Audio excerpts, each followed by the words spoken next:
गुहागर विधानसभेच्या जागेवर शिंदेंच्या शिवसेनेने दावा केलाय। खासदार श्रीकांत शिंदेंचे मेहुणे विपुल कदम गुहागरमधून लढण्यास इच्छुक असल्याची माहिती आहे। कदम हे खेडजवळच्या तळेगावचे रहिवासी आहेत। गुहागरमधल्या पदाधिकाऱ्यांची मुख्यमंत्री शिंदेंच्या निवासस्थानी बैठक झाली आहे। या बैठकीत विपुल कदम यांच्या नावावर शिक्कामोर्तब झाल्याची माहिती आहे। पितृपक्षानंतर विपुल कदम यांच्या नावाची अधिकृत घोषणा होऊ शकते। विपुल कदम यांना उमेदवारी मिळाल्यास गुहागरमध्ये दोन्ही शिवसेनेत सामना रंगणार आहे। सध्या ठाकरेंच्या शिवसेनेचे भास्कर जाधव गुहागरचे आमदार आहेत। गुहागरच्या जागेकरता भाजपचे विनय नातूही इच्छुक आहेत। गेल्या काही दिवसांपासून त्यांनी मतदारसंघामध्ये जोरदार तयारी केली आहे। त्यामुळे महायुतीत जागा वाटपाच्या वेळी या जागेवरनं रस्सीखेच होण्याची शक्यता आहे।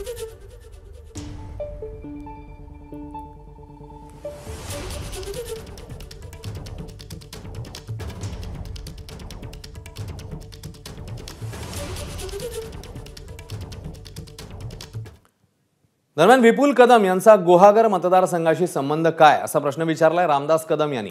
आणि शिंदे जर नातेवाईकांना तिकीट देणार असतील तर पराभव निश्चित आहे असंही म्हणत रामदास कदम यांनी स्वपक्षालाच घरचा आहेर दिलाय।